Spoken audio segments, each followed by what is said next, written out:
নমস্কার বন্ধুরা, এটি কালকের ব্লগ। কালকে আমার চায়ের বাড়িতে ছিল শীতলা পুজো। চায়ের বাড়ি বলতে আমাদের বাড়ি একই, এদের বাড়িটা সামনের দিকে, আমাদের বাড়িটা পিছন দিকে। তা ওদের বাড়ি চলে এসেছিলাম। সকালবেলায় পুজোটা দিয়ে চলে গিয়েছিলাম, বলেও ছিল যে একটু জোগাড়টা করে দিস, কিন্তু কালকে আমার শরীরটা একদম ভালো ছিল না। আমি তাই আর জোগাড় করে উঠতে পারিনি। ওরা সব সুন্দরভাবে, যা একা নয়, যায়ের 3টে বউ, নাত বউ আছে, ওরা সবাই সুন্দরভাবে জোগাড়ও করে দিয়েছিল। পুজোও শুরু হয়ে গেছে। ঠাকুরমশাই আর জায়ের ঠাকুরটা রাখার ঠিক পজিশান নেই, ছাদের মধ্যে একটি ছোট্ট করে চালা করে রাখা আছে। আর গরমটাও পড়েছিল অত্যাধিক। ঠাকুরমশাইয়েরও খুব কষ্ট হচ্ছিল, কারণ ছাদে তো এই গরমে মানে অসম্ভব ব্যাপার ছিল। যাক গে, পুজো যেকালে ওনাদের করতে হবে, করতেই তো হবে। ঠিকঠাক টাইমে পুজোটাও হয়ে গিয়েছিল। আর সুন্দর আয়োজন দেখুন বন্ধুরা, কত সুন্দর করে আমার যা জোগাড় করেছে। তারপরে ওরা পুষ্পাঞ্জলিও দিয়ে দিয়েছিল। ঠাকুরমশাই কষ্ট পাচ্ছিল বলে চেয়ারে বসে মন্ত্রগুলো বলছিল। আর আমার জায়ের আর একটা বৌমা পাখা দিয়ে বাতাস করছিল।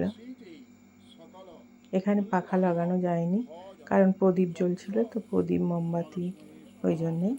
আবার হোম হবে, হোমটাও শুরু হয়ে গিয়েছিল। আর আমার যা রাত্রিরে আমাদের বাড়ির প্রায় 50-60 জন লোককে খেতেও বলেছিল। সব কিছুই আমরা নিজেরা মিলেমিশে করেছি, বাইরের কোনো রাঁধুনি রাখিনি, নিজেরাই সব কিছু সুন্দর আয়োজন করে দিয়েছিল। আমরা ব্যবস্থা করেছি, করে সব কিছু কাজটাকে তুলে দেওয়া হয়েছে। আমাদের বাড়িতে এরকমই, কারোর একটা ছোটোখাটো অনুষ্ঠান থাকলে আমরা সকলে মিলে নিজেরাই করে ফেলি। জায়ের বৌমা, আমাদের মধ্যে খুব একতাটা আছে তো, ওই জন্য অসুবিধা হয়নি। আমরা আনাজ এদিকে কাটাকুটি শুরু করে দিয়েছি। পুজো ঠাকুরমশাইয়ের আরতি করে প্রায় শেষ হয়েই গেছে। তার মধ্যে যখন ঠাকুরমশাই বাড়ি থেকে বেরোয়, আমাদের নিয়ম আছে যে ব্যাগটা হবে সেটা রাস্তা অবধি পৌঁছে দেয়া। ঠাকুরমশাইকে তাই জায়ের বউয়েরা রাস্তা অবধি পৌঁছে দিয়ে এলো। এদিকে আমরা সবাই মিলে রান্নাটাও বসিয়ে দিয়েছিলাম। আমার জায়ের ছেলে রান্নাটা করে দিয়েছিল, আমরা কেটে বাটা মশলা, গুঁড়ো মশলা যেসব করার করে দিয়েছিলাম। ময়দাটাও আমরা মেয়েরা মেখে দিয়েছি, বেলে দিয়েছি। ময়দাটাতে আমরা খুব সুন্দর করে করার জন্য আমার জায়ের ছেলে বলল, ওতে জোয়ান দাও, কালো জিরে, একটু লবণ, একটু চিনি আর অনেকটা পরিমাণে সাদা তেল দিয়ে ভালো করে মিলিয়ে মিশিয়ে মেখে নিতে হবে বলল।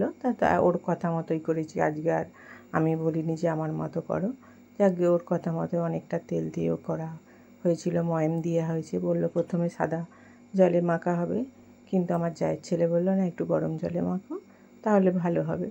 তাই প্রথমে একটুখানি সাদা জল দেওয়ার পরে আমরা কী করলাম, গরম জল ফুটিয়ে ভালো করে ময়দাটাকে সুন্দর করে মেখে নিয়েছিলাম। আর প্রত্যেকটা রান্না আমার জায়ের ছেলে কিন্তু খুব সুন্দরভাবে করেছিল, খেতেও খুব ভালো হয়েছিল। ময়দাটা দেখুন আমরা গরম জলে এখন মেখে নিচ্ছি। আমাদের বাড়িতে অনেক মেয়ে, ওই জন্য কোনো অসুবিধা হয়নি। আমরা যা, বৌমা, নাত বউ, অনেক সবাই আছে। রান্নায় হয়েছে ছোলার ডাল, নারকেল দিয়ে, আর বেগুন ভাজা, পটল আলুর তরকারি, চাটনি, পাঁপড়, মিষ্টি। বন্ধুরা, আমার যদি ব্লগগুলো ভালো লেগে থাকে, প্লিজ আমার চ্যানেলটাকে ফলো বা সাবস্ক্রাইব করে আমার পাশে থাকবেন। ভালো লাগলে অবশ্যই একটা লাইক দিয়ে শেয়ার করে দেবেন। সবাই সুস্থ থাকবেন, সাবধানে থাকবেন। আর এখন আমাদের খাওয়া দাওয়াও শুরু হয়ে গেছে, দেখুন বন্ধুরা।